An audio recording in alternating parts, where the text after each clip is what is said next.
Justice Department fighting to keep the Mar-A-Lago search warrant affidavit sealed and out of the public eye for now. Several news organizations, including NBC News, are asking a federal judge to unseal that affidavit. It explains why law enforcement believes there's probable cause. It's essentially the rationale for the search, and it could shed a lot more light on the top secret documents that FBI agents were searching for in former President Trump's home. The DOJ is pushing back hard. In a new court filing, federal prosecutors say the affidavit needs to stay sealed to protect the integrity of an ongoing law enforcement investigation that implicates national security. They say releasing the affidavit now would cause significant and irreparable damage to the ongoing criminal investigation.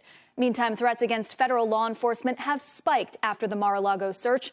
NBC News has learned the FBI and Department of Homeland Security sent out an intelligence bulletin warning that the threats are appearing across multiple platforms, including social media sites, web forums, video sharing platforms, and image boards. The FBI also warning that people are sharing the personal information of potential targets, including their home addresses and the identities of their family members as additional targets.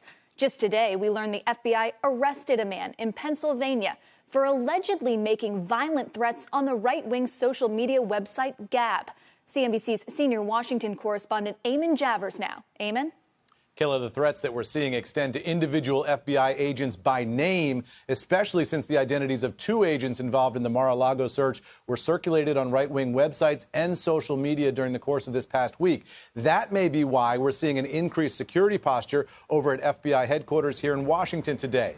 And the Secret Service said it's also bolstering precautions over there as well. Those actions come as lawmakers try to figure out how much damage, if any, was done by Trump retaining highly classified documents at his Florida resort.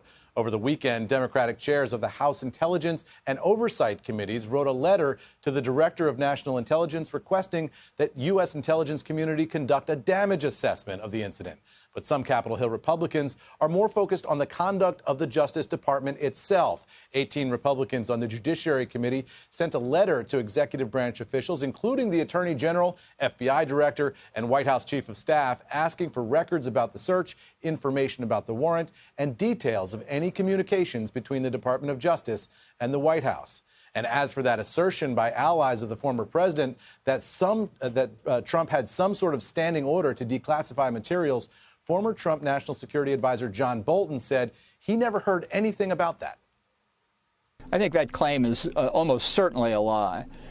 Look, when I became National Security Advisor, nobody briefed me or informed me that this policy or order was in effect. I was never aware of anything even remotely approximating that policy, and I haven't heard anything of it since I left. Now, on social media today, Trump said the FBI seized his passports. That would be an unusual move and one that's not typically done before any charges have been filed in an investigation. So it's not clear what happened here, but one explanation for all this could simply be that his passports happened to be stored in the boxes of documents that the FBI seized last week. Kayla? Eamon, thank you.